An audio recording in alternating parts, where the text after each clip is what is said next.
Hello viewers, welcome to Happy Streamers. Today I'll show you how to add music to Instagram story. Let's see how to do that. First go to Instagram apps. Now click your story. Now select whatever story you want to. Now from the top, you'll find sticker option. Click there. Now scroll down a bit and you will find music. Click music.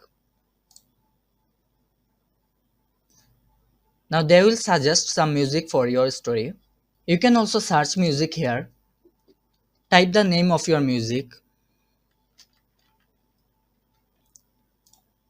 or you can browse from there. Then select your music.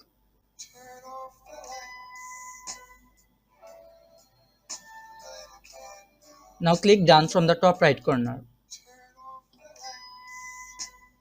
Then click next from the bottom right and click share.